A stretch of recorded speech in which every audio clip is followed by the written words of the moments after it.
Hey guys, Tyler Ansman here with Tyler Ansman Performance. So we're going to do kind of our second installment of my kind of off-season pitching development thoughts. And so what we're going to talk about today is kind of that D1 or bust mentality that a lot of high school guys have. This is a really problematic mentality, I think, for quite a few reasons, and we're going to kind of discuss those today. So I think let's just go by the numbers to start off. So there are 300 Division I schools that have baseball teams. So of those, previously we have all those teams together, it was 40-man rosters, so 12,000 Division I baseball players. With the roster changes, that's going to drop by 1,800. All right, so we're already kind of thinning the herd a little bit there in terms of number of opportunities.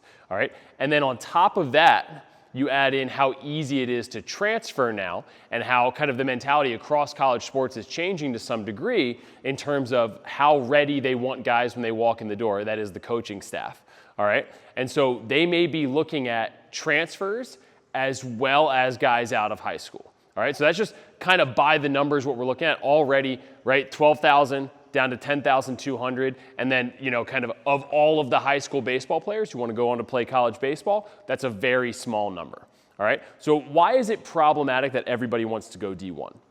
So I think there's quite a few reasons, but I think one of the reasons is it's a really short-sighted kind of goal for a lot of guys. They're just like, I only want to play Division I baseball, no other college baseball will do, blah, blah, blah. If your goal is to play professionally or at the highest possible level that you can long-term, what you need to be thinking about really is what's the place that's going to give me the best opportunity to develop over the next 4 to 5 years. All right, and that may not be at the Division I level necessarily, or it may not be at the Division I level necessarily right out of high school. Maybe you're a guy who needs to transfer in there. And so what do we want to think about in terms of that development side of things? Well, what is that coaching staff's kind of philosophy? And this is something you're going to be able to get a feel for when you go on a visit at these places if you're lucky enough to go on a visit at a Division I school. But you need to pick their brain about, for example, are they going to outlaw over and underload balls, like in terms of your warm-up progression, right?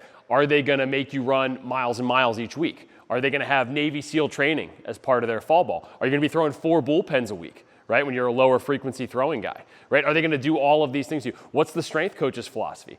And are they going to give you the opportunity to kind of seek out your own development, right? So all of those things are going to kind of play into what's the best opportunity to develop here. Right, there are some schools that do a really good job, right? You look at the places that have, pitching labs, for example, and really, really high-level coaches there. But I would say there are far fewer programs doing a great job than, maybe doing guys a disservice out there. So you really want to be careful about the places that you're going to end up because they may not get you to that next level, right? You don't want to be the guy who goes there as like a high recruit and takes steps back because of the philosophy and kind of training methods that are happening at this school. All right, so that's one thing.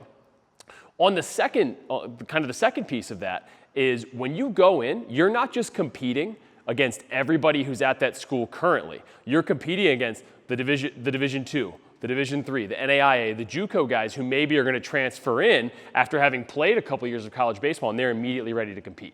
So you step in there as a freshman. Maybe you're not physically mature enough to kind of compete at this level against some grown men.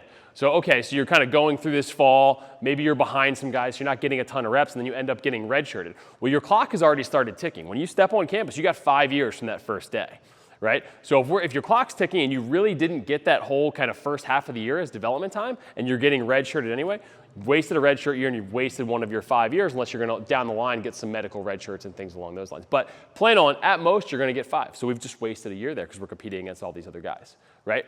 Then the next piece beyond that is, let's say you don't redshirt, but we're not getting any playing time. You're buried on the depth chart. They're going to continually be bringing in recruits they're excited about every year. So you may not get more opportunities as you go, right? So you need to find a place that's not only going to help you develop, but believes in you, is going to continue to give you opportunities as you go, all right?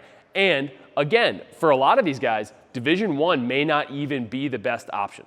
There are guys getting drafted at the Division II, Division III, NAIA, and JUCO levels. There were 52 guys in last year's draft drafted from those levels. And that doesn't even include the guys who transferred from those lower levels to the Division I level. So starting out there is certainly not a death sentence to your baseball career. And again, those numbers don't even include the kind of the free agent signing guys, right? So there's a way to play professional baseball in all likelihood if you're willing to kind of work towards that But obviously that won't be the case for everybody. But if you truly want to find out what your maximum potential is, where your ceiling is, where your genetics are going to allow you to go, you need to go to the place that's going to allow you to develop over those next 4 to 5 years, not just the place that maybe has the name and is going to give you the gear that you want.